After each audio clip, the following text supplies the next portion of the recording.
네, 우리가 일전에 본 말씀에 따르면 아브라함은 하나님의 부르심을 받아 갈대아 우르 혹은 이제 하란을 떠나서 하나님이 약속하신 땅에 이제 도착하게 됩니다. 네, 그리고서 계속 그는 이제 삶의 여정을 갖게 되는데 그러다가 그가 애굽 땅에 가게 되죠. 애굽의 바로가 그의 부인 아브라함의 부인 사례를 마음에 들게 됨으로써 달라고 하였을 때 사례를 그만 주고 맙니다. 우리가 이제 성경 읽을 때 애굽 나오니까 우리는 조건 반사, 무조건적으로 뭐라고 생각하냐면 애굽은 무조건 나쁘다. 애굽은 나쁜 사람이야. 모세 때도 그러더니 아브라함 때까지. 근데 이제 순서가 바뀌었어요. 아브라함 때는 모세 한참 전이에요. 그러니까 이때만 하더라도 애굽 땅을 뭐 그렇게 사악하다 이렇게 보지 않으셔야 됩니다. 보시면 안 됩니다. 애굽 왕의 바로가 히브리 백성을 괴롭혔던 그 바로가 아닙니다. 훨씬 전 사람이기 때문에 애굽 당시에 애굽에서 통용되는 이제 정서적 감정이라고 그럴까요? 그걸 한마디로 말한다 그러면 진실성이에요. 사실은 진실하면은 아브라함이 사는 거예요. 그러니까 그 땅에서는 진실해야 되는 거예요. 그러니까 당시 애굽에서는 사실 아브라함이 두려워했던 것은 그의 목숨이었습니다. 그러다 보니 진실할 수가 없었어요. 물론 하나님께서 기적적으로 그를 또 그의 부인을 또 그의 여러 식솔들을 살려주기는 하셨으나 중요한 것은 아브라함에게 있어서 연약했던 부분이 진실함이 빠져 있었다라고 말할 수 있습니다. 사실 우리도 진실하기가 참 어렵습니다. 아침에 일어나서 우리 식구들 바라보면서 얼굴이 왜 그 모양이야? 그러면은 가정이 파탄되죠. 그렇게 살면 안 됩니다. 그러니까 적당히 우리들이 어느 정도 거짓말까지는 아니어도 다른 말을 사용할 줄 알아야 돼요. 그러나 그렇다 하더라도 여전히 아브라함에게 우리가 기대하는 바는 아마도 진실성일 겁니다. 근데 그는 진실하지 못했습니다.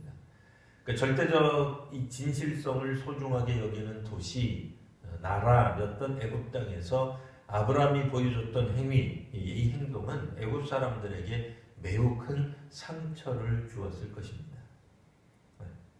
그러니까 바로가 아브라함에게 상처를 준 게 아니고 아브라함이 바로에게 상처를 준 거예요.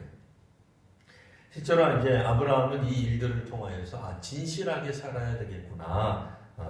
진실해야 우리가 신뢰할 수 있습니다.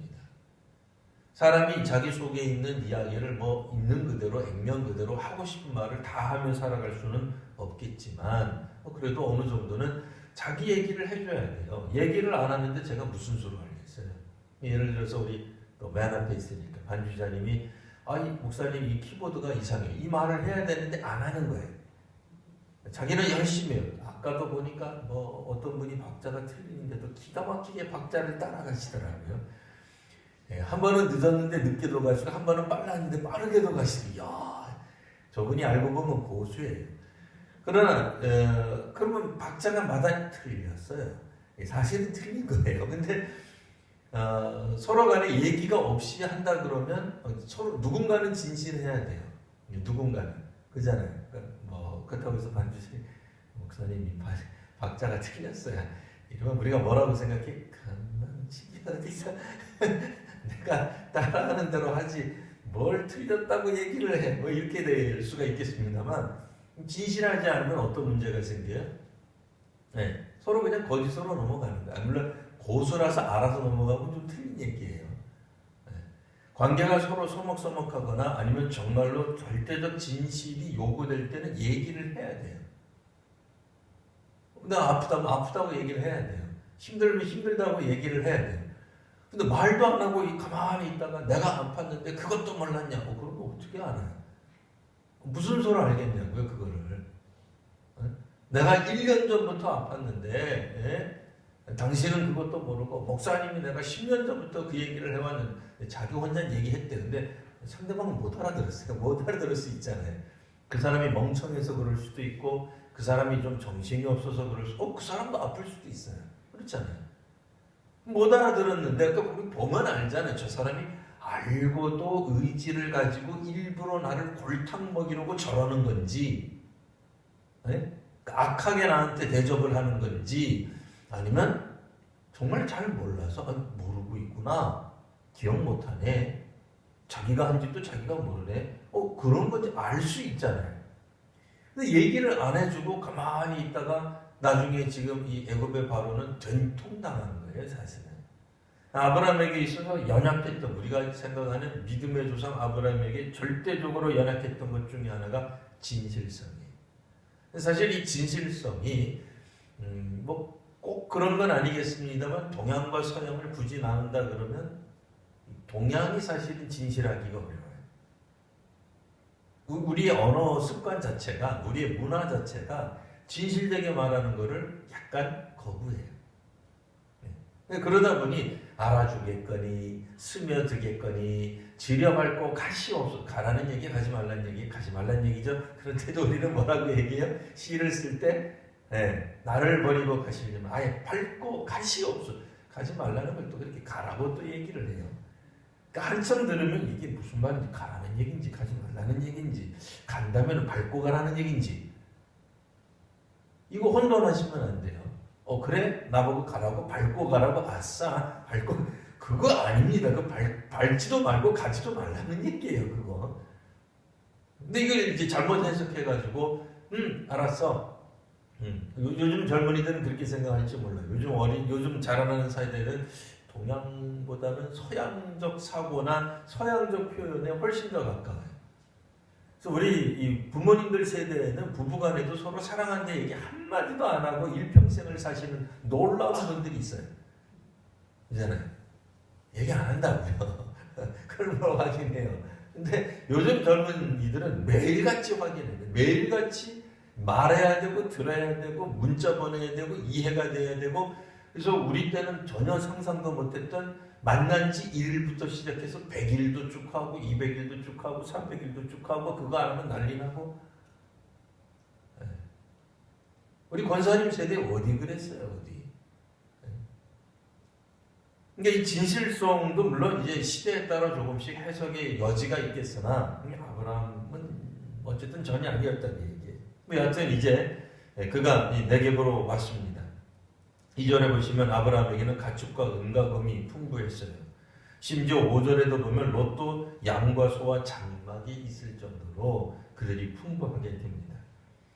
여하튼 중요한 것은 아브라함에게 인생에 있어서 그의 인생은 계속해서 제단 혹은 뭐 우리식으로 말하면 예배터, 예배, 이런 것들이 계속해서 나오지만 이 조카 롯은 사실 그렇지 않았던 것 같아요. 여하튼 롯에 관한 이야기를 우리가 잠깐 이제 살펴보게 될 텐데요. 6절 보시면 그의 땅이 그들이 동거하기에 넉넉하지 못했습니다. 이 말이 척박했다라고 생각하시면 또 안 되죠. 그들이 부유하게 된 겁니다. 이들이 왜 헤어졌느냐? 우리 말씀의 제목을 함께하기 힘든 이유, 이렇게 이제 적어놨죠. 사실 우리가 생각해 보면 함께하기 힘든 이유가 뭐예요? 부유해졌기 때문에 그래요. 사람들이 예배당에 언제 잘 나와요? 어려울 때, 가난할 때, 힘들 때. 그래서 목사님 저로서는 새벽 기도에 안 나오는 성도가 갑자기 새벽 기도에 나오면 가슴이 철렁 내려앉아요. 물론 한편으로는 아싸, 우리 성도님 한 번 더 늘었다, 그런 기쁜 마음도 있지만, 한편으로는 혹시 뭐 문제가 있으신가? 나오던 분이 안 나와도 걱정이지만 안 나오는 분이 나와도 걱정. 오해하지 마십시오. 그렇다고 해서 나오지 마라, 그런 뜻은 아닙니다. 근데 안 나오던 분이 나왔다. 이거는 이제 뭔가 일에 무슨 문제가 생겨. 물론 나오던 분이 안 나오는 것도 이제 걱정이죠. 뭐 아파서 못 나오거나 이사를 멀리 갔거나 뭐 여러 가지 사연이 있겠지만, 뭐 마음에 갈등이 생겨서 삐져서 상처를 받아서 뭐 그럴 수도 있어요. 근데 여하튼 일반적인 얘기하는 거예요. 꼭 그렇다는 게 아니라 일반적인 이야기. 사람들이 가난하고 어렵고 힘들 때는 제단을 찾아요. 주님을 찾아요. 기도를 열심히 합니다. 근데 이게 부유해지기 시작하면 마음에 다른 생각이 들기 시작하는 거예요. 헤어지게 될 때는 언제냐? 사람들이 불평하게 될 때는 언제냐? 가난했어도 그때는 우리들이 함께 했어요. 날이 춥고 뭐 그래도 함께 했어요. 우리 교회가 뭐 에어컨 시스템이 잘 안 돼서 추웠을 때가 있었을 거예요. 추워도 성도님들이 열심으로 기도했어요. 예배 안 빠졌어요. 근데 따뜻해지고 평안해지고 예산이 많아지고 우리의 살림살이가 좋아지고 이사를 가더라도 전에는 어떡하든지 예배당 근처. 근데 지금은 아니에요.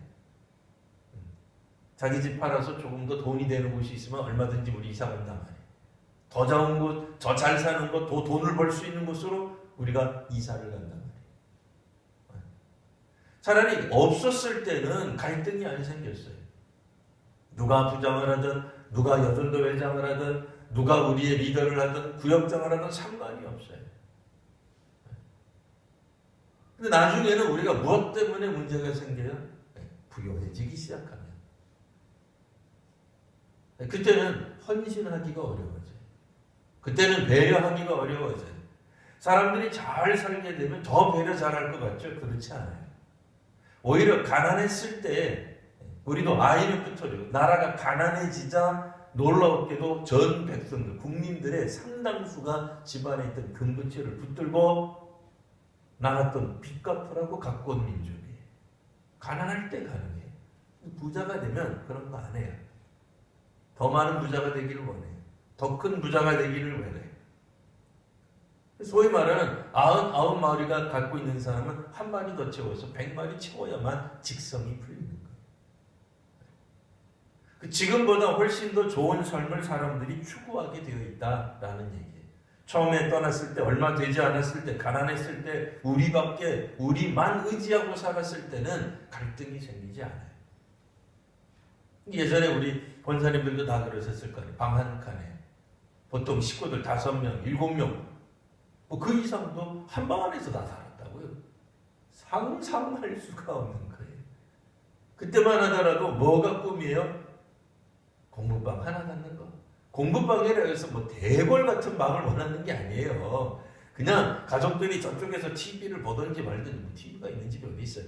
뭐 저기서 뭐 웃고 떠들든지 좌우시간 나는 어디 그래서 뭐 2층 어디 뭐라도 들어가서 도서관, 독서실 같은 방만 있으면 되는 거다.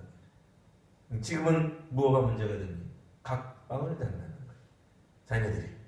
물론 이제 자녀들을 많이 안 낳는 것도 있긴 합니다만 각 방을 달라는 거예요. 예전에 교회는 어땠어요? 지하실 하나에서 뭐 했어요? 식당도 되고 성가대시도 되고 교육부실도 되고 새벽기도 해야 하고 철야도 하고 주일 낮 예배도 드리고 남성교회도 모이고 여성교회도 모였어요. 다 기억나시죠? 옛날에 우리 그러고 살았어요. 어디 권사실 따로 뭐 당회실 따로 남수집 차림 따로 물론 그게 나쁜 건 아니에요. 그거 좋은 거예요. 그렇게 돼야 돼요, 교회가. 네. 그런데 그런 게 없다고 이제는 교회를 옮겨요. 있어야 되는 거예요. 다 있어야 되는 거예요. 예전에는 화장실도 하나밖에 없었어요. 그것도 교회 바깥에 저기 나가서 얼마나 추웠는지 요즘 같은 겨울 되면 줄 섰다고 그때. 가난했을 때는 차라리 신앙이 더 뜨거웠어요. 더 열심을 냈어요.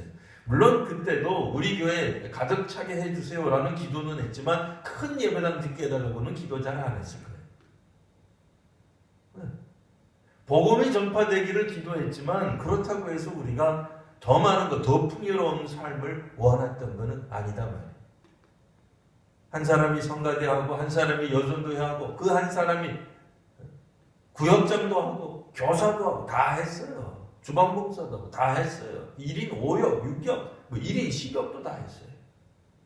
심지어는 목사님이 새벽 기도 안 나오면 자기가 먼저 문 땄다고 우리가 그러잖아요. 지금은 이 일은 당신이 하는 것, 이 일은 누가 하는 것, 왜 일을 그런 식으로 해? 바뀌는 거예요.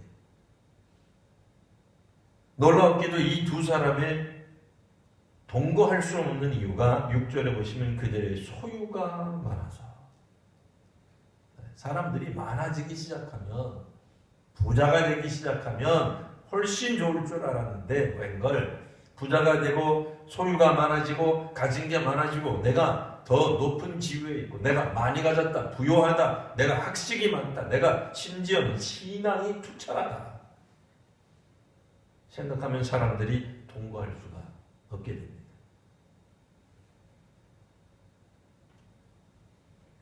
7절 그러므로 아브라함의 가축의 목자와 롯의 가축의 목자가 서로 다툽니다. 마치 그들이 이제는 하나가 아니었던 것처럼. 원래는 뭐 하나는 아니죠. 뭐 아브라함의 아들은 아닌 거죠. 조카지 아들은 아닌 거죠. 근데 이제는 그들이 구별되기 시작합니다. 분리되기 시작합니다. 어려웠을 때는 하나였어요. 어려웠을 때는 한 그룹이었어요. 속된 말로 한 통속이었어요. 그잖아요. 한 통속이라 그러잖아요. 가제는 개편이라고 하고.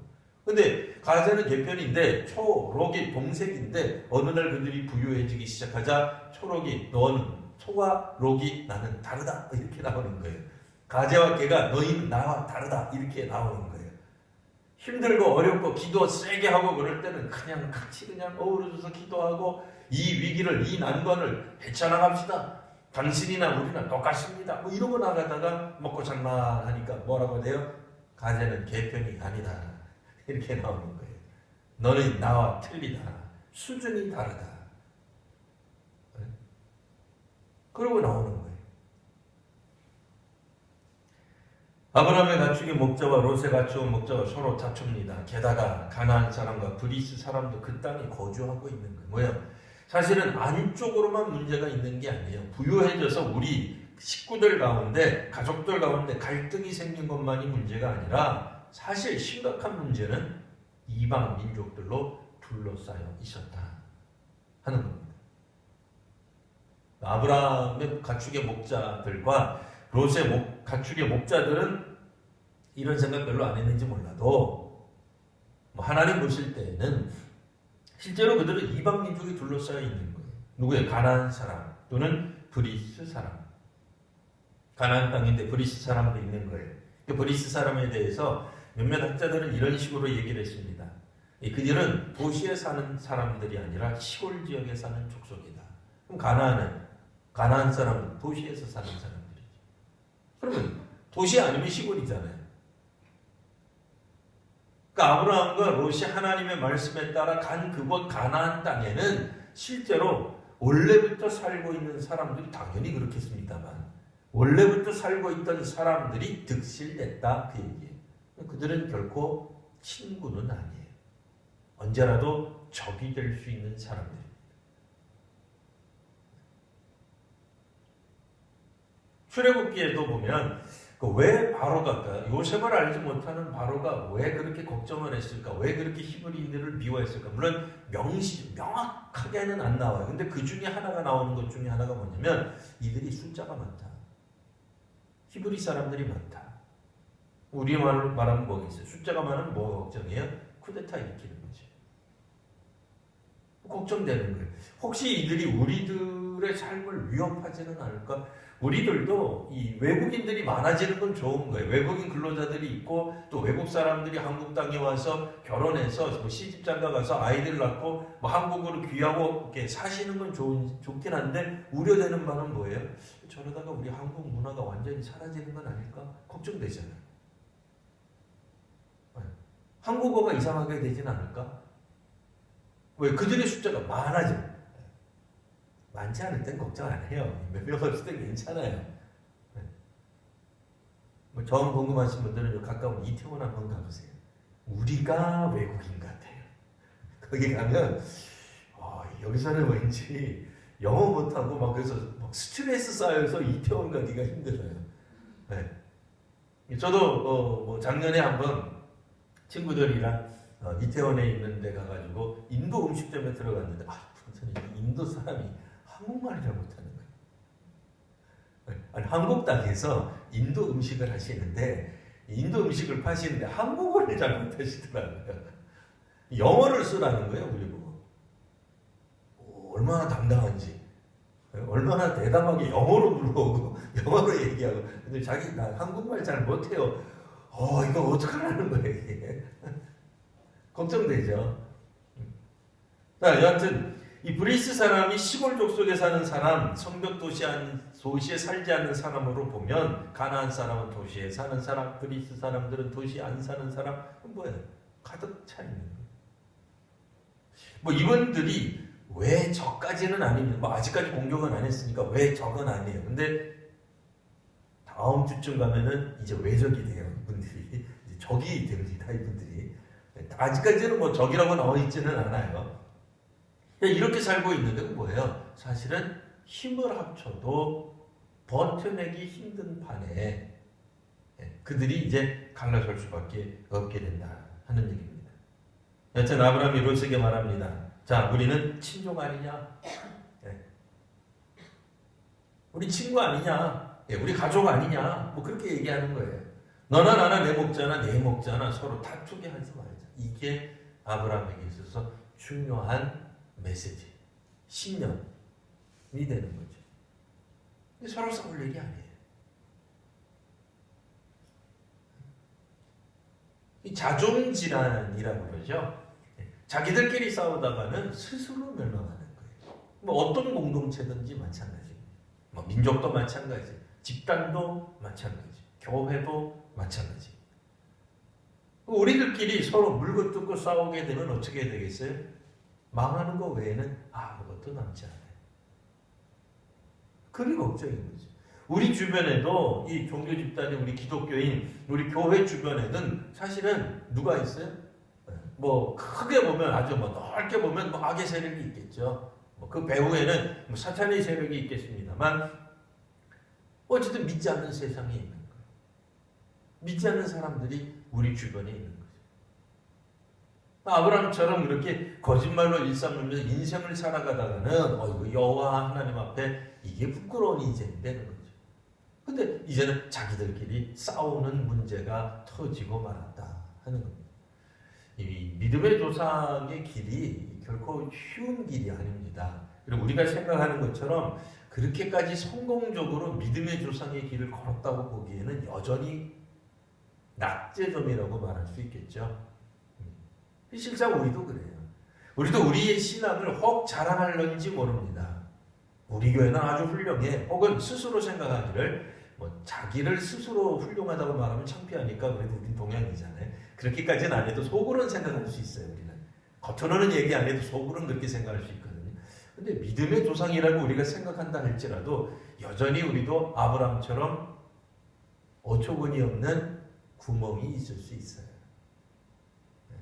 스스로는 잘한다고 생각하지만 우리가 그냥 기도할 때 하나님 우리의 자녀도 아브라함 같은 믿음을 주시옵소서 할 때는 그냥 우리가 아브라함의 선한 면, 좋은 면, 긍정적인 면만 이야기할 때예요. 사실은 그다지 긍정적인 것보다는 창세기를 통해서 보면 훨씬 더 많은 분량이 인간적이고 부족하고 모자라고 부정적이고 형편없는 신앙의 사람들의 모습을 보게 돼 있어요. 실상 성경은 우리를 통해서 신앙의 위대한 인물을 보지 못하게 만들고 있습니다. 신앙의 위대함은 사람에게 있지 않아요. 믿음에 있어서 위대함은 하나님께 있어요. 하여튼 계속해서 보시면 그게 있어서 중요한 건 뭐예요? 서로 다투게 하지 말자. 우리도 자녀를 키울 때 어떻게 해요? 서로 다투게 하지 않기 위해서 그렇게 우리 양육하시잖아요. 형 보고 너 왜 동생한테 그렇게 양보를 하니? 형답게 너의 권리를 차지하려구나. 이렇게 우리가 가르칩니까? 그렇게 가르치지 않잖아요. 동생은 동생이니까 너는 막내로서 모든 것을 다 누려라. 그렇게 하지도 않잖아요. 서로 배려하라고 가르치잖아요. 싸우지 말라고 가르치잖아요. 우애 깊게 살라고 가르치잖아요. 그게 사실은 있어야 되는 거예요.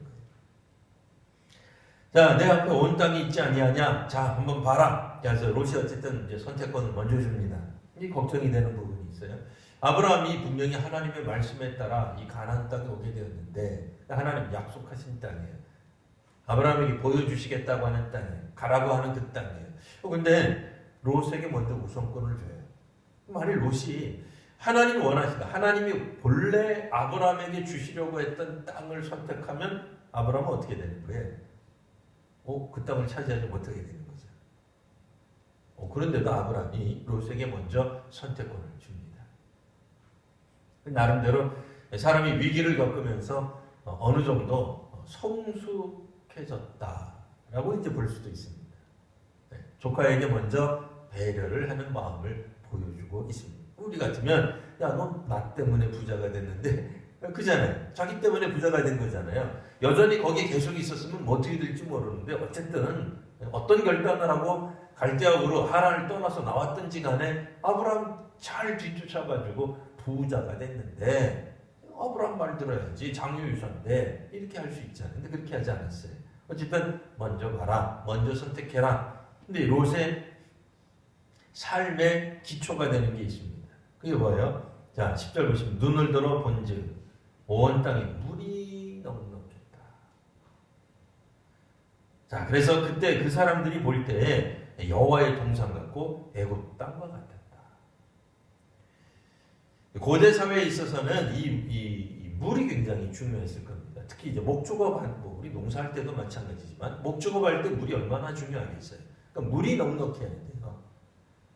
그 두 사람의 목자의 이 가축의 목자들이 다툰 이유 중에 하나도 물이 부족했기 때문일 거예요. 물론 이제 뭐 물만 부족했겠어요?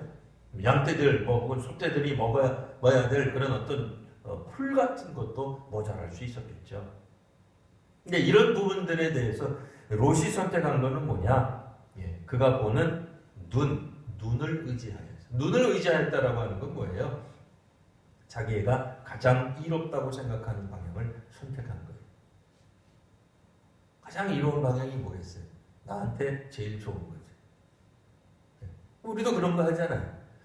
뭐 그런 뜻에서 나쁜 의미에서 한 건 아닙니다만 맹모삼천지교 또 뭐야? 결국은 자기 자녀에게 가장 이로운 게 뭘까 생각하고 세 번이나 이사했다는 거 아니겠어요? 우리도 그렇게 하는 거예요.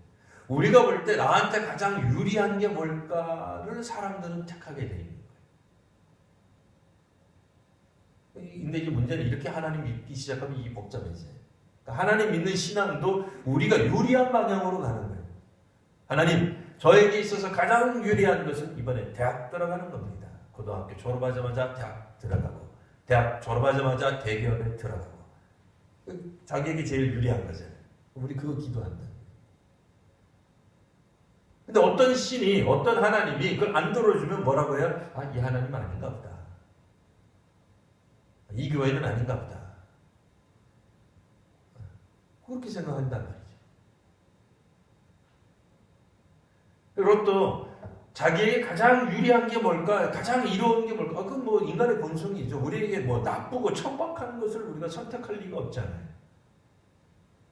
아이들에게 세뱃돈 줄 때 워낙 어린아이들은 우리가 이렇게 놀리잖아요. 어린아이들을 이렇게 세뱃돈, 우리가 어느 정도 아자마자 먹고 할 때는 10,000원짜리도 줘보고, 요즘 같으면 이제 뭐 50,000원짜리가 있습니다. 옛날 같으면 10,000원짜리 줘보고 1,000원짜리 줘봐요. 근데 애들은 1,000원짜리가 그렇게 눈에 선한지 1,000원짜리 줍잖아요. 그럼 또 어른들이 재밌어서 계속 1,000원짜리 하고 10,000원짜리 놔주면서 자 골라봐라 계속 시키잖아요.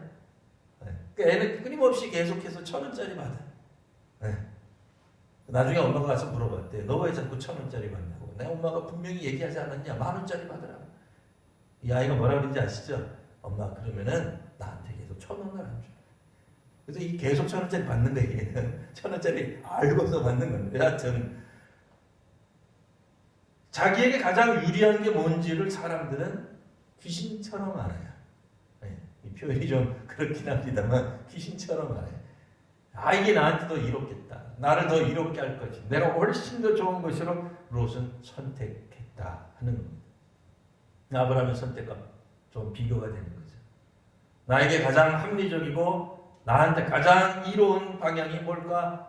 그거를 선택하지 않고 롯에게 먼저 선택권을 준 것과 대비되는 거예요. 우리도 그렇게 일하잖아요. 우리도 언제쯤 나아가서 일을 하면은 이때는 좋다. 그러면 그때 나가서 일하는 거예요. 근데 이때 나가서 우리가 앞장서면 좋지 않다. 그러면 뭐 안 나가는 거죠. 왜 나가서 그 일을 하겠어요? 어려울 때 왜 그런 일을 하겠어요? 쉽고 편하고 영감받고 좋을 때 그 일을 하는 거죠. 롯은 자기에게 가장 좋다고 생각하는, 편하다고 행복할 거라고 생각하는 방향으로 나아간 겁니다. 이 요단 지역을 바라보니까 물도 넉넉해요. 소알까지 물이 참 넉넉해요. 이때만 하더라도 애굽이 그냥 좋은 거였어요. 뭐 그렇게 나쁜 거 아니었어요. 출애굽기 아닙니다. 창세기입니다. 자, 그러니 뭐 사실은 나일강이 훨씬 커요. 요단강은 조그만해요. 이 요단강을 나일강에 비교할 수는 없으나 어쨌든 좋게 평가해 주신 거예요. 그만큼 풍요가 그 앞에 놓여져 있었던 겁니다. 롯이 뭐 사악했다 그런 얘기는 아닙니다. 악을 원했다 그런 얘기는 아닙니다. 소돔 고모라를 멸하시기 전이었는데 그는 악을 원하는 마음이 있어서 따라갔다 그 뜻이 아니라, 이 말은 뭐예요? 결국 그의 선택, 롯의 선택, 보기에 좋은 것, 자기에게 이로운 것 따라가다가는 결국 망하게 되더라 라는 메시지를 주고 계시는 거예요. 갑자기 쑥 들어가요. 안 들어가도 될 것 같은데 그잖아요. 쑥 하고 들어가잖아요. 소돔 고모라를 멸하시기 전이었다. 결국은 멸하시기 전 악함을 따랐다기보다는 보기에 좋은 것을 따랐지만 그게 자기 마음의 본성이에요. 사람이 그냥 일반적으로 갖는 본성이에요. 뭐 좋다 나쁘다 말하기는 어려우나 하나님과 관계없는 본성이에요. 하나님의 뜻을 물어서 선택하는 게 아닌 거예요. 자기 만족이 드는 거죠. 좋잖아요. 물도 많은데 좋잖아요. 더 부자가 될 건데 좋잖아요. 네? 우리도 그런 식으로 신앙생활 할 수도 있단 말이에요. 신앙생활 하면서도 기왕이면 훨씬 더 좋은 어떤 것을 누릴 수 있는 것으로 얼마든지 갈 여지가 있는 거죠.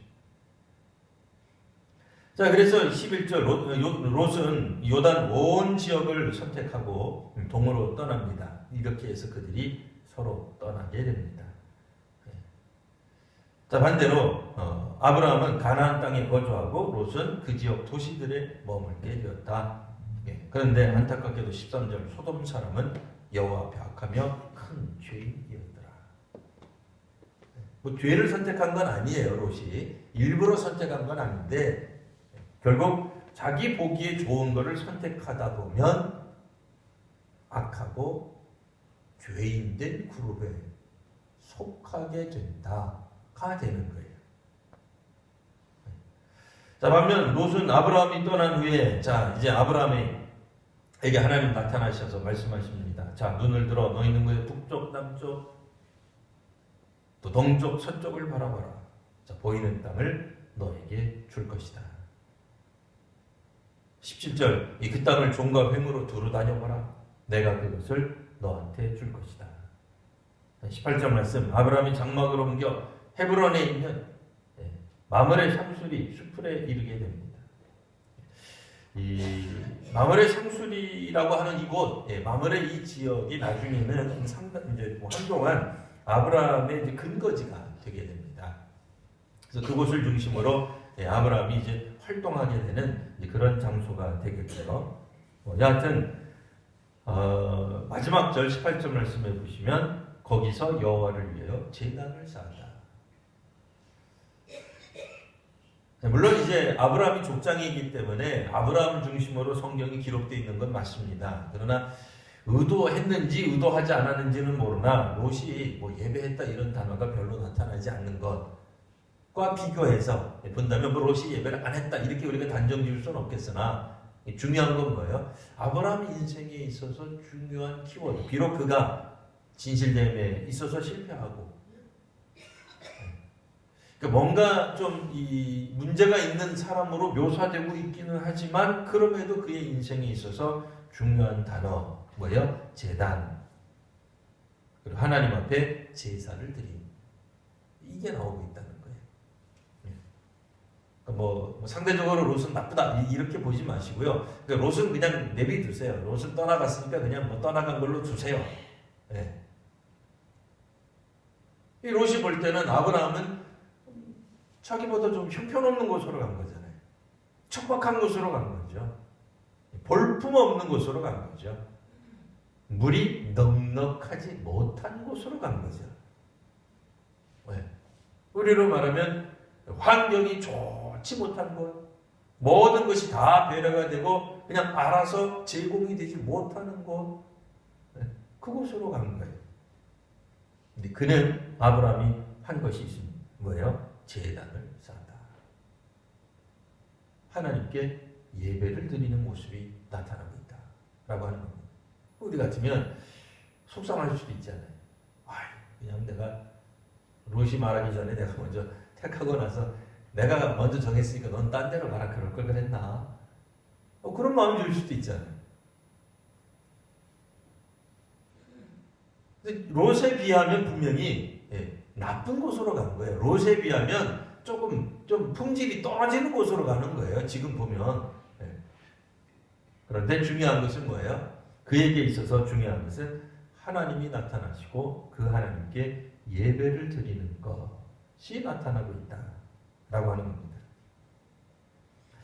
마므레라고 하는 말, 뭐 여러 가지 뜻이 있을 수 있겠습니다만, 학자들은 또 비전이라는 뜻도 있다 그렇게 말하는 사람도 있습니다. 18절에 나오는 헤브론 하나로 결합된다라는 뜻도 있다는 거예요. 친교하는 거죠. 하나님과의 어떤 그런 교제, 하나님과 하나가 되는 거죠. 헤브론, 또 하나님이 주시는 비전을 갖게 되는 거죠. 그러니까 우리의 비전이 아니에요. 우리가 보는 대로 좋은 대로 가는 게 아니라 그건 뭐 우리의 생각으로 당연히 그런 게 있죠. 마땅한 거죠. 합리적인 거죠. 그게 옳은 거죠. 그게 맞는 거예요. 롯이 택한 것은. 아브라함은 하나님이 보여주시는 그곳, 그러니까 하나님의 시각이라고 말할 수 있어요. 사실 아브라함이 하나님 앞에서 이제 무슨 말 하겠어요? 자기 부인도 살려줬는데 무슨 말 하겠어요? 민망하죠, 사실은 하나님 앞에서. 자, 사실 아브라함은 하나님 말씀을 따르는 것 외에 다른 대안은 없었어요. 그가 분사력이 있겠어요? 부유하다고 해서 그게 뭐 얼마나 부유하겠어요? 나중에 우리가 알고 있듯이 요셉이 애굽으로 들어갈 때 다 합쳐서 70여 명밖에 더 들어갔어요. 뭐 많아봐야 뭐 얼마나 많아요. 그러니까 우리가 생각할 때 엄청나게 부자가 됐다 그러고 뭐 그의 뭐 처음에 나올 때면 당연히 식구가 늘었죠. 근데 늘어서 아브라함, 이삭, 야곱 흘러가가지고 요셉 때 이르렀을 때 뭐 한 70명 간 거예요. 뭐 그렇게 크지 않아요. 우리로 말하면 그냥 산적들만 나타나도 혼비백산에서 도망가야 돼요. 싸울 수가 없어요. 그러니까 마을과 도시를 상대로 싸우는 건 상상도 할 수 없는 거예요. 그거는 일어날 수가 없는 일이고 그냥 동네 깡패들만 만나도 그냥 도망가야 될 판인 거예요, 지금은. 굉장히 약한 상태예요. 근데 이제 조카로서는 그렇게 생각하지 않은 것 같아요. 그래서 나는 빨리 삼촌이랑 떨어져서 독립해서 살겠다 이렇게 생각한 것 같지만 뭐 실상은 그런 모습은 아닙니다. 뭐 여하튼 아브라함은 지금 하나님의 말씀을 따라 또 하나님만을 의지하며 살아가는 모습을 보여주며 오늘 말씀이 끝나고 있습니다. 자, 그러면 아브라함의 인생에 있어서 또 조카 롯의 인생에 있어서 아무런 문제가 없어야 될 텐데 성경은 아무런 문제가 없이 잘 살았다 이렇게 말씀하고 있지 않습니다. 또 다른 문제가 그들의 앞길을 막아서게 됩니다. 궁금하신 분들은 다음 주에 오셔야 그 이야기를 또 우리가 할 수 있겠습니다. 기도하겠습니다.